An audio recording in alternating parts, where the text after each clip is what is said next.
Welcome to another episode of Disability Life. I'm joined with my neighbour actually, Lesley. How are you, Lesley? I'm fine, thank you, Pete. Yeah, good. And you are registered blind? I am, yes. Legally. So was that from birth or was it gradual? No, I wasn't registered until 6 years ago. I was registered, I think, about 8 years before that as 5 years ago, before that as partially sighted. I was apparently born with the eye disease, but I had no knowledge of that because I didn't know that I saw differently from anybody else. So I didn't know until my diagnosis with RP, which is retinitis pigmentosa. I was in my early 30s. I had no idea that I had it until then. It was totally alien and new to me. I'd never heard of it. So growing up, you just thought, oh, this is what everyone else sees through your eyes. Yeah, I didn't know I was different. I grew up with the label of being clumsy at home. It became a family joke because I was always rushing about anyway. I was one of those kids. I was a bit of a tomboy, I suppose. And I was always rushing to eat my dinner to get out to play, playing in the street. And my mum used to laugh and joke and say that girl would fall over the pattern on the carpet because I would trip over anything and walk into things. But none of us was aware that I couldn't see properly. I didn't even know that was why. I just assumed that, yes, I was clumsy. So, yeah, I had many accidents, many trips to the hospital over the years. And still it was never picked up. And was it your dad's side of the family? Was it parents? Yes, apparently it's hereditary, and we're assuming it was my dad's side because my dad was adopted, so we don't know his parentage or background. And my mum had siblings, but none of them shown any signs of it, so must have been my dad's side. That's all we can assume. Yeah. And did your dad himself have any issues with this? No. Oh, okay. But apparently RP can skip generation or two, and in this case is obviously what's happened. Fair enough. And growing up, when was it that you decided? When was it that you thought? Was it the doctors? Was it you that sort of picked up? Oh, my eyes are getting a little bit worse, or and you actually then diagnosed. What was the starting point? Well, I'd been told for a long time that I should have worn glasses because I was very short-sighted. And I think I ignored that, I remember, but I did actually have to go and get glasses. I must have been 19 because my vision was very bad, and I had many more accidents because I needed glasses. So I had regular eye checks. In fact, I went on to wear contact lenses for quite a while. I even I was checked many times and it was never picked up. And then I had an accident at work, again due to my eyes, and I broke my ankle and I was on crutches. And as a result of that, I was off work. A friend had a couple of days off work and she said, and I was getting bored at home because I was always like doing stuff. And she said, how about if I pick you up and we go shopping? I can drive. You've got your crutches, when it gets too much, we go out and have a lunch. So I said, okay, lovely. And while we was out, I said to her, I need to sort out my glasses actually. And she said, well, why don't we do it today? And there was this optician, it looked empty. So she said, well, why don't you see if they can fit you in now? She said, it's not exactly a queue. So I asked inside the store. It was an ordinary high street store. And the girl said, well, actually, yeah, you can be seen in 5 minutes. So I saw an optometrist, young guy, fresh out of college, obviously. So he must have been really vigilant, and he spent ages. And I thought, I've never had an eye test last so long. He took ages and he kept going back to my right eye, then my left, then my right. And I remember thinking something's not right here. I felt unsettled. Anyway, I said to him, "What's wrong? Something's wrong." And he said, "Well, I would like you to take a letter to your doctor as soon as possible." He said, "If you give me a couple of minutes." And he wrote out a letter, he sealed it in an envelope. He said, I need you to get to an eye hospital, quite urgent. And I said, "What's wrong?" And he said, "Well, I'd like you to be seen by a consultant." He said, "So give this to your doctor." And I said, "Well, as it happens, I belong to a health clinic and I've got to go later because I'm having physio there because I was on the crutches." I said, "So I can hand it in tonight." And I think I had a phone call the next morning to go to an eye hospital. And I did, and the guy just said, so I just went along, ordinarily, not expecting anything, no drama or anything. And he said, "Well, obviously," he said, you know, "it's your RP." And I said, "Sorry?" He said, "Your RP." I said, I don't know what you're saying to me. I don't understand what you're saying." He said, "Your RP, your retinitis pigmentosa." I said, "I've got no idea what you're talking about." And he said, "Well, your eye disease." I said, "I haven't got an eye disease." And he said, well, yeah, you're going blind." And that's how he delivered that information. I was, well, it's a wonder I didn't fall off the chair. I was knocked bandy by that news, and I just stared at him. And then I thought, he's got somebody else's notes. And I said, "Whose notes have you got? They're not mine."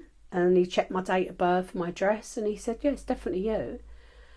And I was reeling from the shock, quite honestly, because of how he delivered it as well. There was no compassion, no nothing, no explanation. So I was sort of knocked sideways. It took me a little bit to get my head round it. And then I went to my doctor, explained, and said, "I want a second opinion." And they referred me to Moorfields up London, which was the best place to go. I think I didn't even wait long, if I remember, because I was in such a state. I think I was seen within 2 weeks. I know it was quite quick. And they confirmed that, yes, I did have retinitis pigmentosa. I'd never even heard of it. So I had to do research. They were very, very helpful there, and they gave you leaflets and stuff like that. But it's not the same as sort of talking to somebody, and it's scary when you don't know anybody with this. I've never heard of it. It's different, I think, if you've got something that you've heard of, or that you know of somebody's got it, you can talk to that person and information share. But this was all new to me, and none of my family could help me because everybody thought, "What is she talking about? What is this RP?" It was all new words to us, Yeah. And the way the doctor delivered the news, did he think that you already knew about it? He obviously did, yeah. Even though I said, "I don't know what you're talking about. I haven't got." I said, "I don't even know what this RP is." Yeah. I think he was getting impatient because he probably thought I was being stupid or in denial. Maybe. Yeah. I don't know. But he was actually, he was very rude. I would go as far as to say his bedside manner was crap. It was awful the way he treated me. And, it wasn't pleasant. I just thought maybe he might have gone through your notes and actually, history notes and say there's nothing there to say that you knew about it or whatever. No, he obviously hadn't looked at my notes. He wasn't aware that I didn't know. Which also was annoying because he should have took the time to read that before. Yeah. That's not how you deliver that to somebody, is it? Sensitive news like that. Yeah, it wasn't very nice, and that's why I asked for a second opinion, because obviously I then distrusted him, and how he was. Yeah, it wasn't very nice at the time, I remember. And so you mentioned you were off work with crutches, and that's how things progressed, and you found out about your eyes. So how was work with the sight that you had from your eyes? You went out of school, you got into work. Yeah, well, obviously nobody was aware that I had an eye problem because I wasn't myself, and I carried out my everyday task as normal. Only people did used to say, "God, how can you be so specific about buildings and the colours of buildings, specifically pubs and the hanging baskets?" I'd say, "Oh, that's the big pub on the corner. It's like a Tudor build, or it's this build, or it's that." And they used to say, "How do you know this?" And I didn't even realise that my brain was taking all this information in, but I was using all those sites as landmarks for me to navigate my way around. So that's how I managed and coped as far as I did, because obviously I'd adapted. And I suppose that's why I managed so well, because that's the word. I had purely adapted my life to accommodate around it without even knowing that I was doing that. So it's quite interesting, really, that's possible. I suppose it's very different for somebody who maybe has an accident and loses sight as a result of that. That's very different, because you're suddenly struck down, aren't you, to rendering not seeing properly.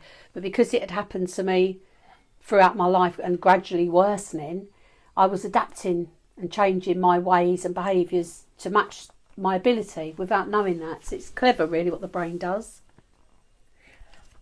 And when you got delivered the news, your siblings must have been up, Everybody was in shock. Yeah. Everybody. And the sad thing at the time, I noted a lot of people wouldn't talk about it. I don't think they knew how to handle it. And I think they were scared of saying the wrong thing. So at first, things were very, very different. And I now realise those were people that weren't such good friends as I thought they were. Because if you're a good friend, you don't do avoidance tactics. And I found that people avoided me at first because they didn't know how to handle it, because I think they didn't know how I was handling it, and they didn't want to talk about it, so they were dismissive of it. Or if we pretend it's not there, it's not there. And even some family members didn't know how to handle it, but some of them did then ask, well, what do we do? What do we say? I think they were scared. And I just said to them, don't treat me any differently, please. I don't want to be seen as like the girl or woman with bad eyes. Just, I'm me. I'm still me, no matter what's happening. I'm still who I was yesterday. And that's how I got my mindset around it to deal with it. Because first of all, I was gobsmacked and I was shocked. I suppose I could easily have got depressed. But I sat there and I thought to myself, well, hold on. This time last week, I didn't know that about my eyes, and I was me. So just how can I change drastically in a week? Just why is that? And then it's going to control me. And I thought already that's going to prevent me doing certain things. And if I allow it, it will prevent me doing more things. And I thought, no, I'm not letting it win. And I suppose that was how I dealt with it, was sheer bloody mindedness. Yeah. And you were saying that you fell over on one crutches and had to be off work. How did your workplace, did they adapt to your crutches and your eyesight at first? After your news, did they adapt stuff for you? Well, with the crutches, I was off on sick leave. There was nothing they could do about that. But then when I actually told them about my eyes, I arranged to speak to my manager and personnel, and I told them everything. I thought there's no point holding back. It is what it is, and I can't mask it anymore. Not that I knew that I was. So I told them everything. And back then, obviously, they were a big organisation, so they were very good. And also I think it was a time and an age when people were starting to recognise disabilities, and the fact that people with disabilities are still people, but they need specific stuff to allow them to be ordinary people. So that I was lucky in as much as that was just sort of coming to fruition with places of work. And so they got in touch with adaptations. I think they were called Access to Work or something like that. Yeah, that rings a bell. Yeah, that's the old name. I don't know what it is now. It's probably something different. But they came and done assessments. They also sent me to the RNIB for a couple of days so that they could study me and how I worked. They done a mock setup of admin, and a mock setup of everyday tasks, including crossing roads and stuff. So they've done a full assessment, and that obviously I didn't have to pay for that. I'm guessing Access to Work and my work did between them. I don't know. And so they were very good at adapting my workplace. They did it specifically for me, so I couldn't have complained. They were very, very good in dealing with it. But also I think they were also embracing this is a new thing, and it opened doors for other disabled people, because not every disability is visible, is it? No, yeah, absolutely. So people didn't know that I was until other people used to come into my workspace and say, what's this? Why have you got all this stuff? And then I used to explain, because, you know, there's no point denying it, but I didn't advertise it. It was only if somebody asked, and they'll say, well, that helps me to do this, or because there is a lot of equipment out there, and luckily and rightly so. But I do stop and think, what about the people long before us, when things were really crude? There wasn't those things in place to offer people. It must have been terrible to have a disability years ago. It must have been real alien, with no help out there. I can't imagine it, actually. What years was when you had the access to help and stuff? Well, this would have been the 90s, and yeah, but you know, you think people in the 40s, 50s, 60s, they didn't have access to all the stuff, you know, that we've got at our disposal these days. Yeah. So we are fortunate, and it's about time too that there is more in place for disabilities, because people don't want to be seen as a disability. They want to be ordinary and live their best life, you know, like anybody else. And why shouldn't we? Yeah, exactly. Absolutely. I'm going to get that onto a cushion. Yeah. Yeah. And then, so what sort of equipment did you have to, you know, the adaptations? Was it all computers? Sorts. Was it? Yeah, it was computers that ran alongside my work stuff that enabled me to enlarge the screen, or I had a magnifier that enabled me to magnify documents and then bring it up onto my computer. All sorts of things, including they even put what's called nosing on steps so that I didn't trip up steps. They put the white edge on them, on glass doors. They put the coloured strips, all sorts, and then they even gave me stuff, because all different visual disabilities are different, and sometimes I can see better with blue and yellow. But again, it depends on whether I'm having a good or a bad day. So it's not always that way. It's quite different, and it depends if it's bright and sunny or if it's a dull, overcast, cloudy day. My vision fluctuates massively. So it's hard to adapt to every day. Yeah. You'd have to do as best you can, because you don't know what any day is going to bring, sort of thing. Were you at all asked about Braille, reading Braille? Well, no, I can still read, so that's never been an option. Yeah, because I have got immediate sight, although it's not as good and as clear as other people's. It's my peripheral sight that's gone, but I do have poor vision. I can't see in the distance, but I had other things going on as well because of the RP. I then had cataracts forming way earlier than I should have had, and I've now also got glaucoma. What's that again? Glaucoma. Oh. Yeah, I've got glaucoma as well, which that you see I can have medication for. Do eye drops for that morning and night to keep the pressure down, but there's no cure at all for the RP. No. Not yet, anyway. No, not yet. They're working on it at Moorfields. Yeah. Years to come, you know, well, they're probably doing that now, but years to come, there'll probably be full eye implants. Yeah. So, or maybe just it'll probably be too late for me by then, but, you know, luckily for, like, new people, younger people, as they won't probably lose as much vision as I have. Yeah, or maybe just stick these googly eyes on. Yeah. Pretend eyes over your glasses. Yeah. Yeah. And were you ever discussing, you know, Dog for the Blind? any of that? They did talk about that when they first registered me as blind. But again, I feel there's people worse than me. Yeah. I'm one of those that I'm afraid I'm going to go kicking and screaming.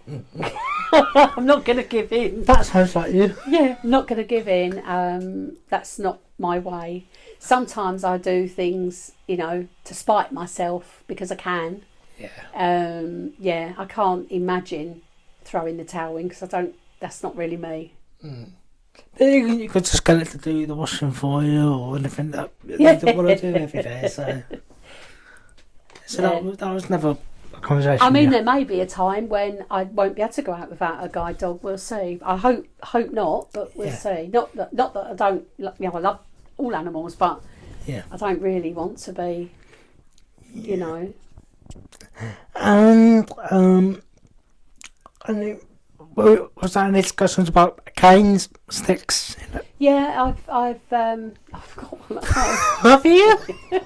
Why? I've never seen it. Where is it? In the bin? It's in a drawer. Yeah. Oh, okay. Yeah, I don't like using it. I have used it a couple of times, but I don't like to use it because one, I feel I'm not advertising the fact that I've got a disability, and it makes me feel vulnerable. Yeah. I feel. Now, this is going to sound stupid because I know it's there to help you be safe, but it makes me feel unsafe. I would rather get about under my own steam than use that, because then, it can be taken two ways. You can either be somebody overly helpful, because the first time I used it, I had some man, oh dear, he said, let me help, and he practically tried to drag me across the road, and I was like, let go of me. So it put me off of using it. Did you not just rock him with a stick? And then on the other scale, somebody that, sort of walked around me, a white person. And I thought, I don't like this stick business. Obviously there's going to come a time when I have to use it. And then I'll have to give in and use it. But until that day comes, no, it can stay in the drawer for now. It's one of those fold-up ones. Yeah, it's a fold-up one, yeah. It's got a little, elastic bit, and you take the elastic and it shoots out. And it hits people and all sorts. I'm more of a danger with it, to be honest. So it's best in the drawer.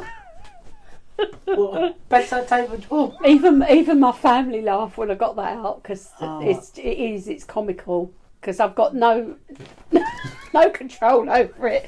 I take the elastic off, and before you know it, you've got this big long rod, and you're like, I'm a danger with it, to be honest. Yeah. I'm more likely to trip innocent people up, so it's best in the drawer. Okay. And then you had, is it a fair assessment to say you had a forced retirement? Yes, I was made to take early retirement under ill health, which was terrifying at the time, absolutely terrifying, because it was really early retirement, and you think, my God, what will I do every day? What will I do? And it's panic when you've always worked. It's and when you're so young, that people could say, what do you mean you've retired? And they think automatically, because you look ordinary, they must think I'm lazy. You've got a hidden disability. So. Yeah. Or they think like, oh, you must be lazy. Like, well, there's nothing wrong with you. Why can't you work? Because you don't wear a placard, do you, to say I'm registered blind, actually. So all that sort of that was hard to grasp and to get accustomed to after working every day since I was, 17, literally 17. Because I actually started a job 2 weeks before officially I should have.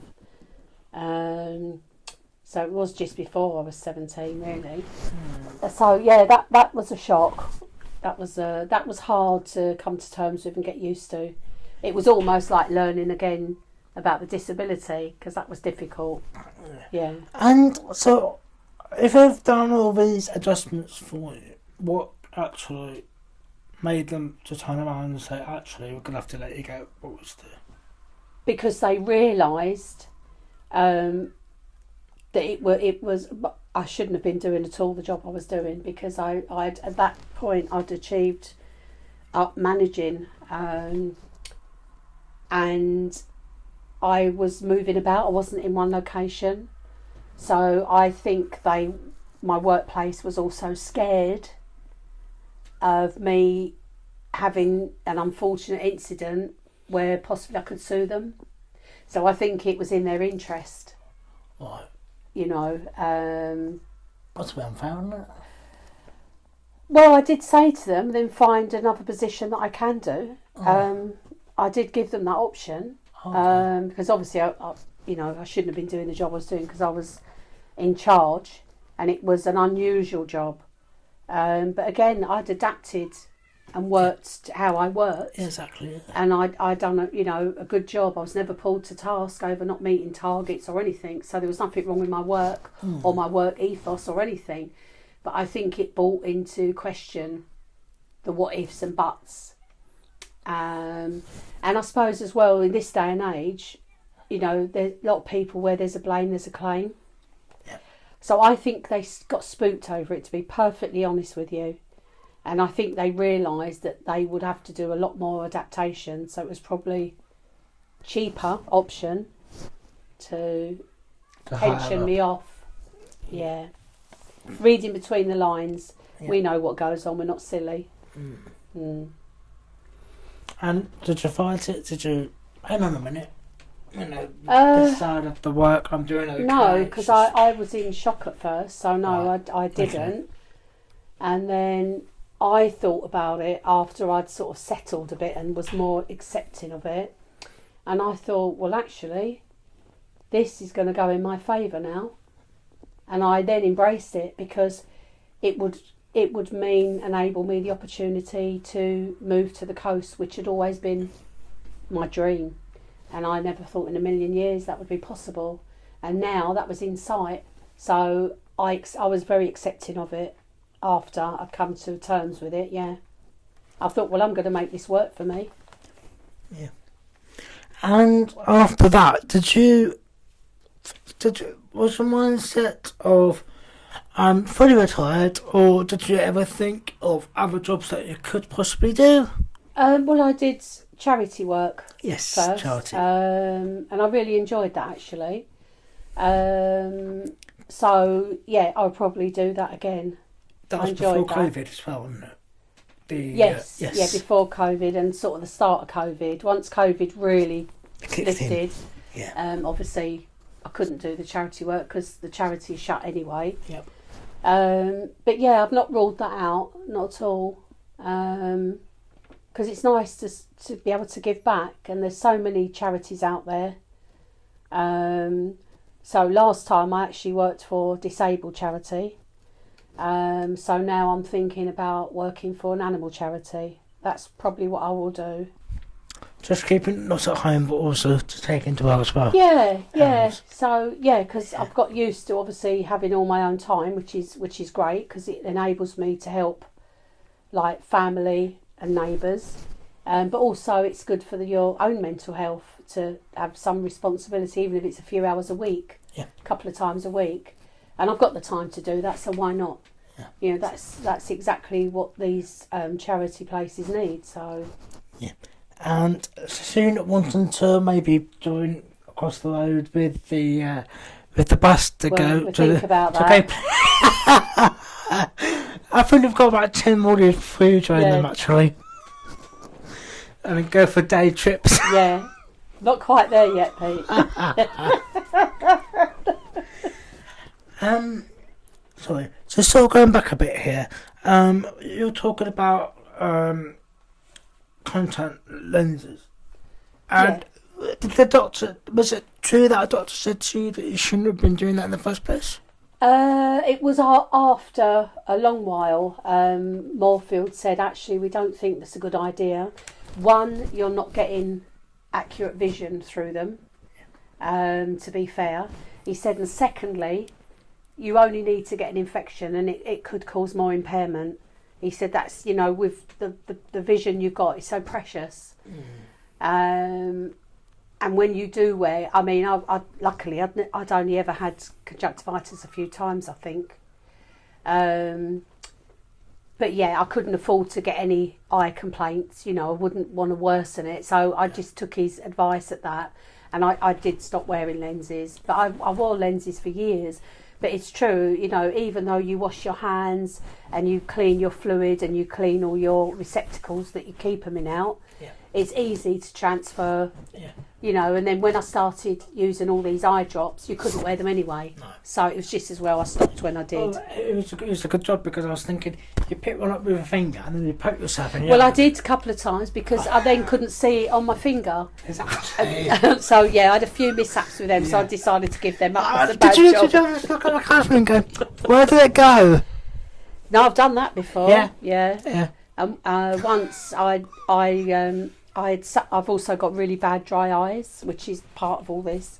Yeah. And once, before I was told that I had the dry eye, it stuck to my eye and dried out. Oh, it was so painful, and it went in behind. Oh, that was horrid.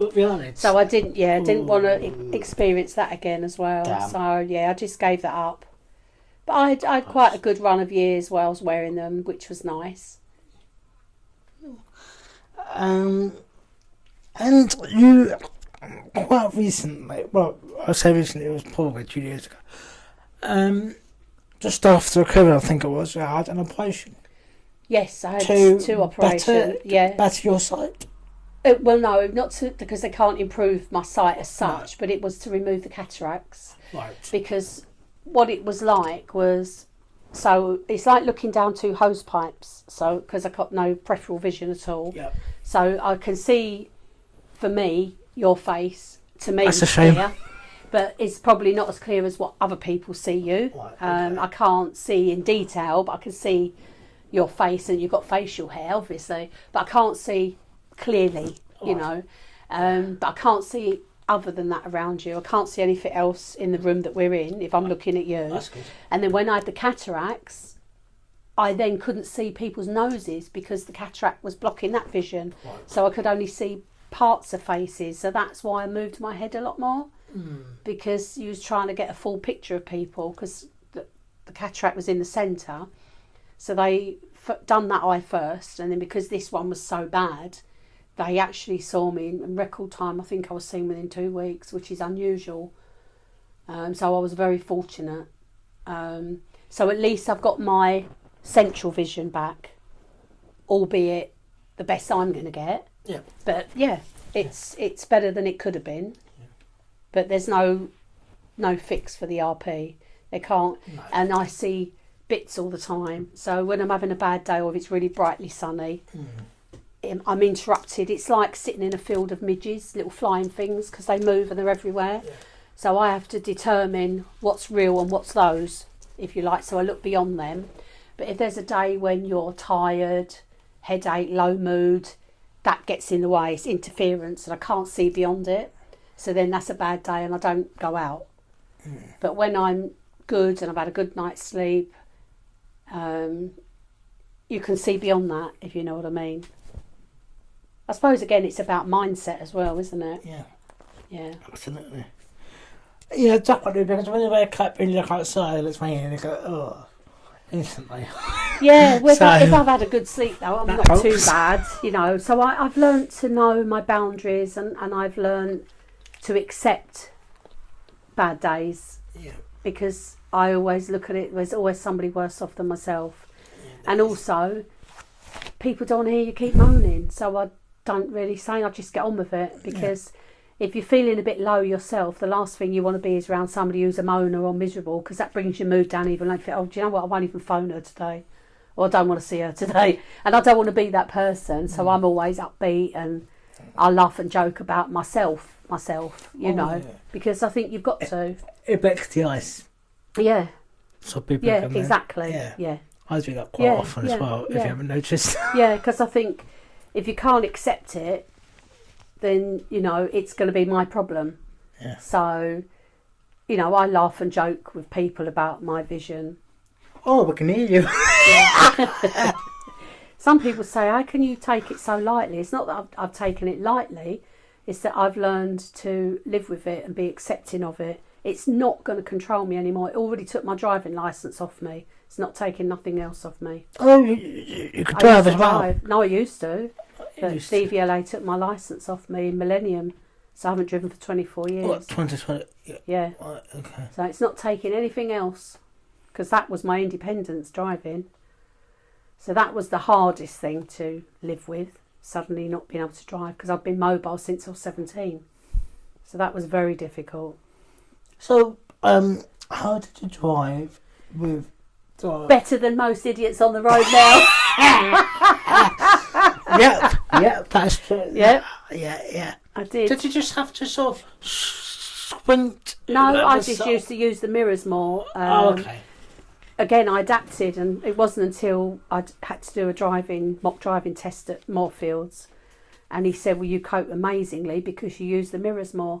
He said, but unfortunately I do have to notify DVLA. He said, and they may revoke your driving licence. He said, that's for them to decide. He said, I will support you as much as I can. He said, because I can see you're a competent driver. He said, but even if we do that and I back you, he said, if you get your licence back, he said, I hate to think what your insurance will cost. So that sort of weighed it up for me. Okay. And with your driving, that took away in 2000. Yeah. And then you only got registered blind 6 years ago, did you say? 7 years? Yes, 6 years ago, registered blind, yeah. Partially before sighted that before that. About 5 years before that, I was... No, it might have even been a bit more. It's hard to fathom out. So why was there a gap between your driving licence being taken away because of your blind and then you actually being registered? Because I wasn't registered blind, I was registered partially sighted, and they deemed that I had enough sight to still drive. Yes. But then once that got worse and I failed you put your chin on I can't remember what the test is called. They even do it in standard opticians now. You put your chin on a rest and you look in the hood and you have a handheld gadget, and every time one eye's covered and then they do it one eye at a time, and every time you see a light you press the... Yes. I can't think what it's called. It's gone right out of my mind at the moment. No, I know what you're talking about. But that's how they determine how much peripheral vision I've lost, and obviously I failed for the driving. What's requested for that? So that was what brought that to light. Yeah, right. Yeah. Okay.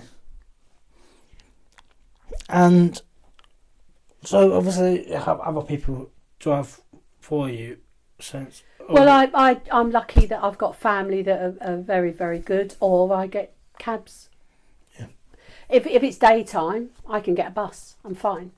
You know, as long as I know where I'm going and where I am, if I'm comfortable, if I know the area.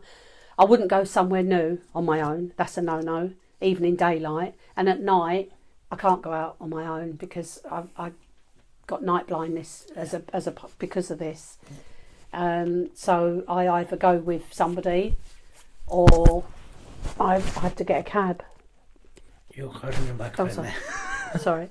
Yeah. So yeah, you just learn to adapt your life around it. It's not pleasant, but you have to. It's a case of having to. Yeah.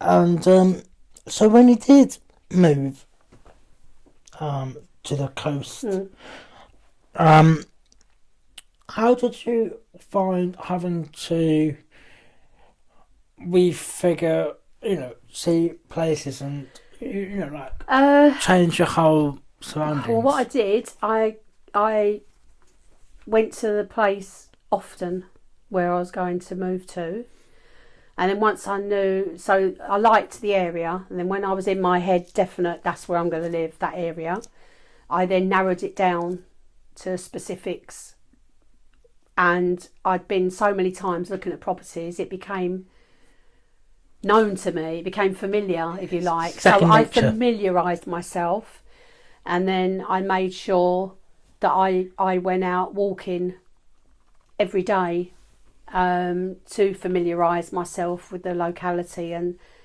stuff. And I did like maps that I'd done myself of where I would walk to, what shops was this way and shops that way, where the bus was. So I also made sure I chose somebody that was walking distance to shops and that was walking distance to a bus stop, because that was vital to me. So I really thought all that through, and that was part of my choosing where to move, to be honest with you. I chose particularly somewhere also where I felt safe.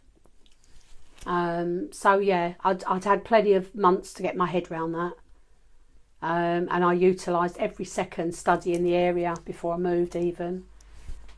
Yeah. That's a good idea, actually. Yeah, that's what I did. But then that's how I do things. That's how I do it. Now I've done it for years, but before I wouldn't.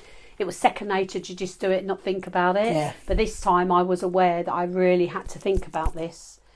And so I knew the sort of area I wanted. So then I had to narrow it down. And also it was chosen with a fine tooth comb by other things, amenities around it. Whereas some people sometimes don't think about it enough. And I think you get older people who think, oh yeah, we've retired, let's go to the coast. And they don't think ahead. And I think that's where plans fall down for people. They then suddenly something might happen, or they might lose a partner, and maybe the other one can't drive, and they're suddenly left no car. Oh, I don't know, is there a bus here? I've no idea, because they've not looked into it. No. So I've seen that happen before, so I was wise to those pitfalls, if you like. Yeah. So I was lucky that I had the foresight as well on my side to choose carefully. Yeah. And it's also a good job that you knew about the condition then. Because if you hadn't, and it responded to you later on in life, then you're buggered. And I think that's what happens to a lot of older people. They don't think ahead. And also, you know, I looked at some beautiful properties that had massive gardens. Well, what am I going to do in a massive garden later on when I can no longer do a little bit of gardening myself?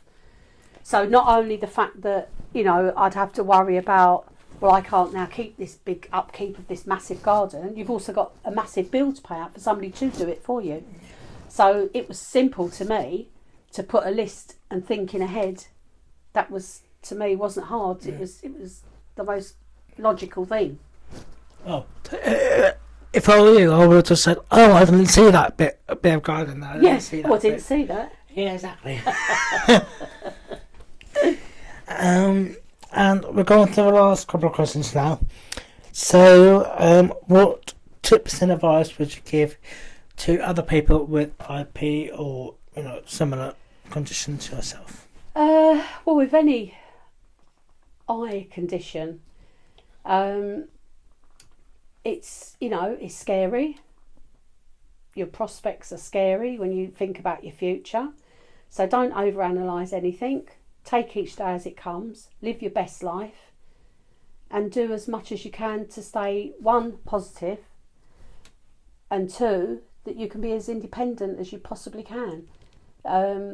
Like I said, I will go kicking and screaming, you know, because I'm not a one to give up easily. And I'm not ready for certain things and labels. I don't like labels, but plenty of people will put one on you. So I just want to be seen as me and not all her with the bad eyes. So, yeah, just live your best life. I'm over here. Yeah. Yeah, just live your best life, really. And try not to spend and waste time wallowing in what ifs. Look for the what about it. That's it. That's all I can say, really. Oh, thank you very much. You're welcome.